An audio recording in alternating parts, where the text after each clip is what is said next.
नमस्कार। आज़ादी का अमृत महोत्सव, भारत के महान स्वतंत्रता सेनानियों की संक्षिप्त जीवनियाँ। महाराष्ट्र राज्य शिक्षक महामंडल और सातारा जिला हिंदी अध्यापक मंडल के संयुक्त तत्वावधान में चली इस प्रेरक और ज्ञानवर्धक श्रृंखला में मैं सौ उज्ज्वला जनार्दन मोरे, विठामाता विद्यालय कराड़ आपका स्वागत करती हूँ। हमारे पितामह श्रीमान ताका सूर्यवंशी सर जी के मार्गदर्शन में चली इस श्रृंखला में आपका तहे दिल से स्वागत है। आज इसकी 66वीं कड़ी में हम ख्वाजा नाइक जी के बारे में जानेंगे। तू कर बुलंद खुद को कि तेरी कमजोरी भी तेरी ताकत बन जाए। तू कर बुलंद खुद को कि तेरी कमजोरी भी तेरी ताकत बन जाए। यह संघर्ष ही तेरा स्वाभिमान है और स्वाधीनता ही तेरी पहचान बन जाए। क्रांतिवीर ख्वाजा नाइक सातपुड़ा क्षेत्र का एक आदिवासी नायक था जो अंग्रेजों की भील गोंड पलटन में एक सामान्य सिपाही था।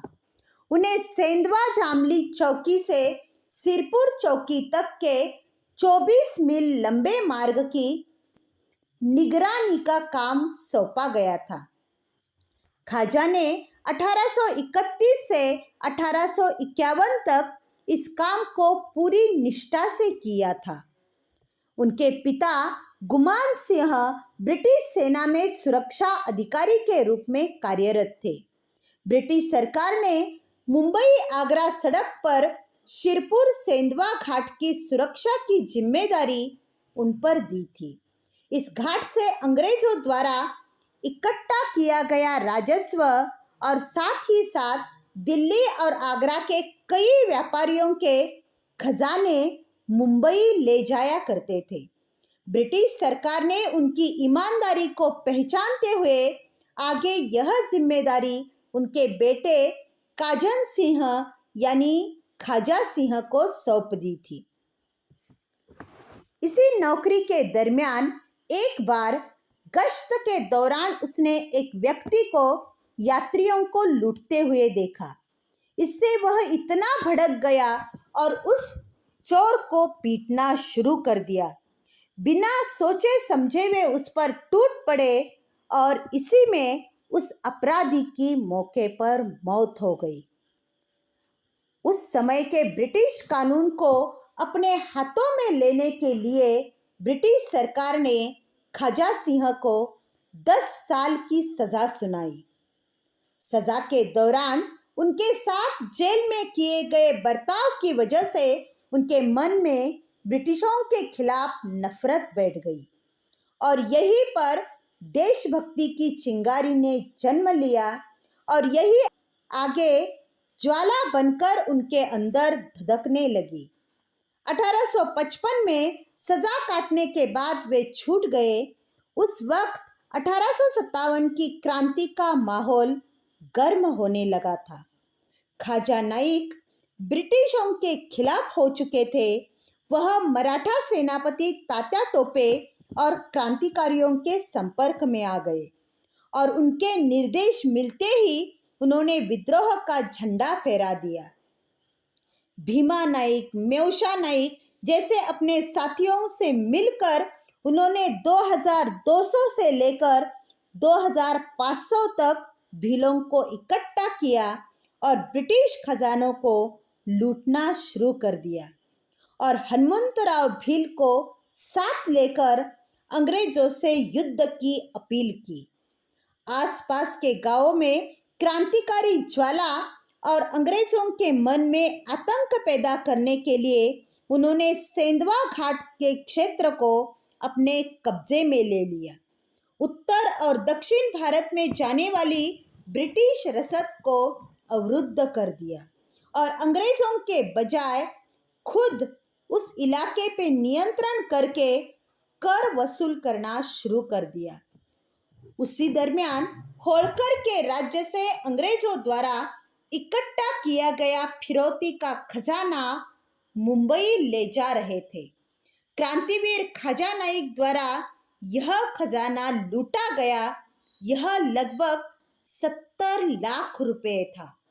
1500 सैनिकों की निगरानी में संरक्षित यह खजाना सेंधवा घाट से जा रहा था। तभी उन सैनिकों ने क्रांतिवीर खाजा नाइक को और क्रांतिकारियों को देखा और उन सभी के सामने इन ब्रिटिश सैनिकों ने आत्मसमर्पण कर दिया। अंग्रेजों को इतना बड़ा झटका किसी ने नहीं दिया था।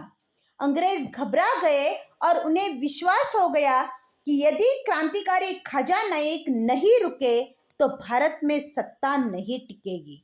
अब महादेव नाइक, दौलत नाइक, खाजा नाइक तापी नर्मदा घाटी की और साथ में सातपुड़ा और विंध्य पर्वत घाटी तथा खानदेश इन क्षेत्रों में भीलों को इकट्ठा करने लगे। यहाँ इस इलाके में रह रहे भिल्ल उनके साथ शामिल हो चुके थे। अंग्रेजों के खिलाफ अकरानी महल क्षेत्र में क्रांति की आग प्रज्वलित हो चुकी थी। खाजा नाइक ने ब्रिटिश पोस्ट ऑफिस को भी लूट लिया।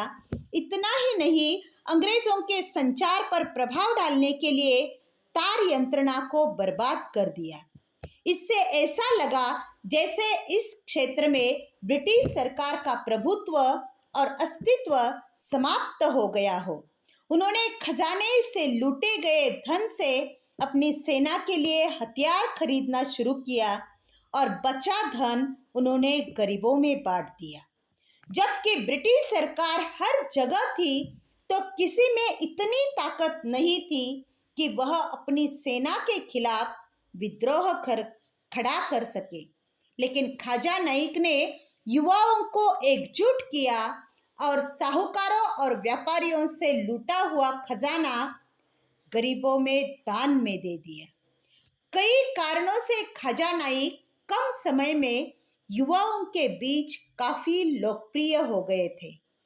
उनके आदर्श को ध्यान में रखते हुए कई युवाओं ने ब्रिटिश सरकार के खिलाफ विद्रोह करना शुरू कर दिया।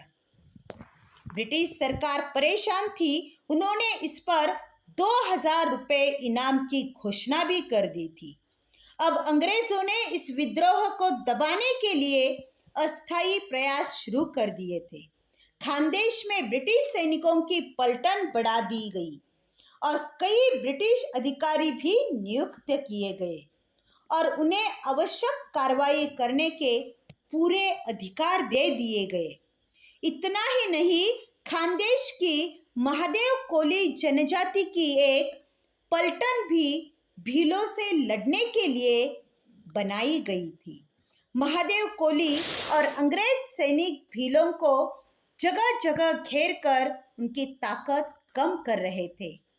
30,000 क्रांतिकारी भील साथियों ने बड़वानी तलौदा के पास अंबा पानी के जंगल में शरण ले रखी थी और यह खबर मेजर इवांस तक पहुंच गई। मेजर इवांस की फौज ने भीलों को घेर लिया।